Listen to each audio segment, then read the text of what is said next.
One Piece chapter 1064. Now, I definitely think that we underestimated Law's crew in the previous chapter, because in this chapter, they seem to be holding their own very well against Blackbeard's crew. Granted, not all of Blackbeard's crew is here, but the fact that they're holding their own and doing pretty well against Blackbeard and his commanders is pretty good. A lot of people thought this was going to be a wash or a one-sided battle, but that doesn't seem to be the case. And again, they do have some advantage here because the sea is very close, and we know for the most part that the Blackbeard pirates are devil fruit users, so they're using that to their advantage. But even then, it is still very impressive that they're holding their own against a Yonko's crew. And the same goes for Law, because Law was also very impressive as well, because in this chapter he seems to have the edge against Blackbeard, in which he was able to land multiple attacks, successful attacks against Blackbeard and his crew. So Law's doing pretty good for himself. A lot of people again thought this was going to be one-sided, which it might be. You know, we're just seeing Law having his moments here, but it's still very impressive coming from Law. Now again, I do think that Law is going to lose this encounter if no one interferes, but I don't necessarily think that he's going to die here. Also, I do think some of Blackbeard's secrets might be revealed as we progress in this fight. But let's start from the beginning. Now, before we keep going, guys, I'd appreciate it if you dropped a like on this video. As usual, let's go for 1,000 likes. Subscribe if you're new here. And if you do want to get notified for future videos on this channel, you can hit the bell to get notified. Now, first things first, Blackbeard versus Law. A very dope battle, which I don't think a lot of people were expecting to see it right off the gate, given Oda's usual antics of, you know, skipping through fights or just not showing or off screening. The fact that we got this right after the previous chapter definitely shows Oda is on his hype game, right? And that's really exciting to see, because none of the chapters that we've had so far have been this interesting. Every single one we've had so far has been amazing. Like, we've had a solid good stretch of chapters so far, and hopefully Oda can keep this up.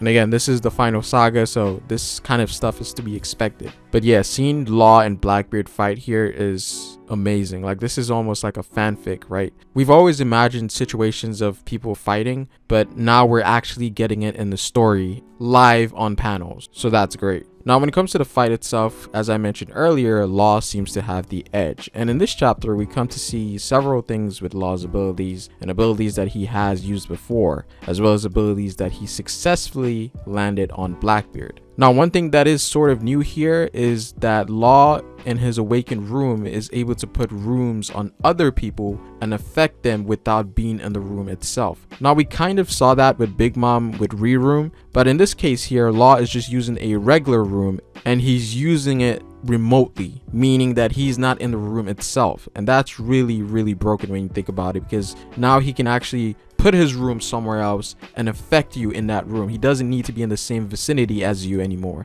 So that's really crazy and a big bump to his power. Now again, Law is using Awakening right off the gate, and that makes a lot of sense because of the individual that he's going up against. We're talking about Blackbeard here. Now, even though Blackbeard is not a top 3, top 2 Yonko, I definitely feel like he is the most dangerous out of all the 4 Yonkos, and honestly that makes him more frightening sometimes, because even now we're unaware of his true powers, and he does have secret elements about him that we're unsure about. So that off the gate should make him an individual that you should be wary about, even within the ranks of the Yonko. So here we get to see Law use Amputate on Stronger, which eventually leads Blackbeard to lose his footing, and ultimately this gave the chance for Law to attack using Kroom, and we do see that Shock Willy is used against Blackbeard here. Again, Shock Willy is the same attack that he used against Big Mom, an attack that seems to do internal damage. And again, this attack is something that bypasses durability and something that worked against most likely Big Mom and Kaido. So this was something that did quite some damage to Blackbeard. And if you guys do remember, Blackbeard does have the effects of taking more pain than normal people.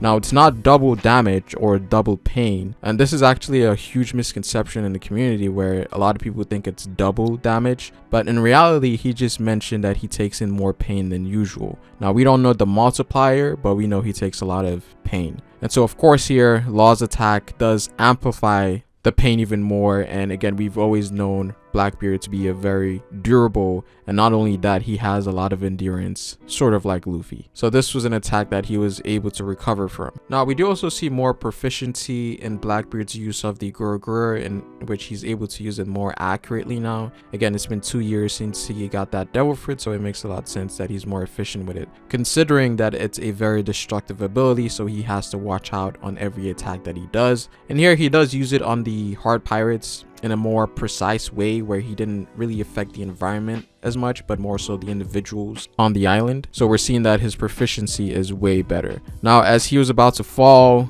Van Ogre comes in and warps him to the island, and now he is face to face with Law. And of course, this is where it could get very dangerous for Law, because again, Blackbeard has that one ability, Kurozu, or Black Vortex, in which he drags Devil Fruit users, or it could be also non-Devil Fruit users, I'm not sure. But this could get really bad for Law, because that's one technique that people really aren't aware of till Blackbeard gets really close. So I think Law is probably going to get caught very soon. But we do also know that with Law's versatility and his powers, he can easily get out of Kurozu, because he can just make a room and swap with anything outside the area, right? So with Law, he can easily escape the ability, but I think it's going to come as a surprise and he's going to get caught very soon. So there's really two options here for Law. He can make a room and swap himself for something else, or he gets caught in Kurozu, but he then has a chance to land a potentially direct blow to Blackbeard with Ganma Knife. And we know Ganma Knife is definitely an attack that will mess Blackbeard up, right? It's one of the ultimate skills of the Yope Yope no Mi, right? But at the same time, that also puts him in a very dangerous position, in which Blackbeard can take his Devil Fruit abilities by touch, or can use the Gurugura as Law gets closer to him. So it can get really bad if, you know, Law does that. So the safer option is honestly just to use Room and teleport from afar. And I think Law, overall, it just seems to be a better far distance fighter. Getting closer to Blackbeard is not the move, but we'll see what happens. Now, I do also want to talk about Law's crew a little bit, as they were very impressive here. Granted, they did have the advantage here with the sea, so that's what Law was taking advantage of, because they were trying to sink Blackbeard's ship. And for the most part, they were able to defend Law from Blackbeard's commanders here, because we had Beppo, John Bart, and some of the other lesser known hard pirates do things that we didn't really expect them to do. And surprisingly, they were actually solid in this chapter. Very good teamwork from them, and definitely held their own against the Blackbeard pirates. So again, I do think that we sort of underestimated Law's crew in terms of what they can do, because in this chapter they were really solid, and for the most part having the edge against the Blackbeard pirates. But again, we haven't really seen the Blackbeard pirates go all out yet, and the battle has just only started. But the hard pirates definitely do get some points for their performance here. Now, we do also get the reveal of Pudding being imprisoned in Blackbeard's ship here. And of course, this is Blackbeard's way of obtaining someone that can read the poneglyph. But again, we don't know if Pudding is going to be willing to do that for the Blackbeard pirates, unless they have some sort of charming ability, right? Which is very possible, knowing how Blackbeard operates. And I do also want to point out that we do also get confirmation as to the individuals that were on Whole Cake, and it was confirmed to be Aokiji and Van Ogre. Now, initially, we didn't think that Van Ogre was the potential individual with Aokiji, but again, we have to remember that this was happening while Wano was taking place, because when the cover page was first initially shown, that was a couple of chapters before. So this happened during Luffy's battle with Kaido, or at least while they were in Wano. So this cover page is taking place weeks beforehand. We do also get to see Akainu's reaction here, and for the most part, he's just reacting to whatever is going on, and he's essentially saying that all he can do is wait for this to end. I swear, every time that we've seen Akainu, he's always talking about something but not doing anything. Granted, you know, we did see the Seraphims come into play and Kobe going to the islands and stuff, but for the most part, Akainu is just stationary, and it's just more so of him waiting for people to do things before he makes a move. So,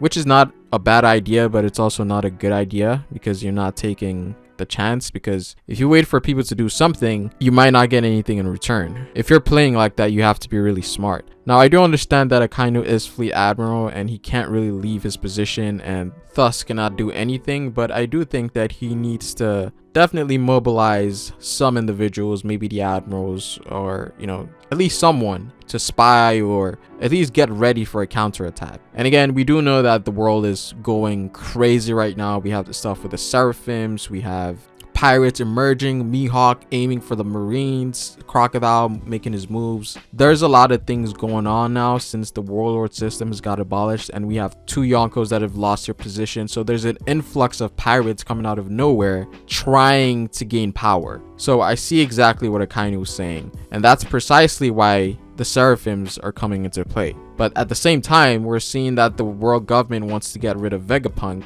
and we know that Vegapunk has all the seraphims in his possessions, or should have all of them in his possessions. So that's kind of counterintuitive to, you know, them getting created in the first place. So what exactly is going on? So again, I do see why Akainu is acting like this, but at the same time, he also needs to make moves. Now, moving on to the Straw Hats on Luffy's side. Now, we do get some information about Kuma here. Now, it was stated that he was the former evil king of the Sobrier Kingdom, but he was banished by the residents and became a pirate afterwards. He then later joined the Revolutionary Army, in which he got caught by the Marines and was sentenced to death. But there was something special about him in which Vegapunk was very interested in, which ultimately allowed Vegapunk to make clones of him, therefore returning Kuma back to the sea as a warlord. But of course, at that point in time, he had lost his humanity and his personality as well. Now, Bonnie reaffirms that Kuma was never a tyrant. He just hated the world government and more than likely would have never worked with them,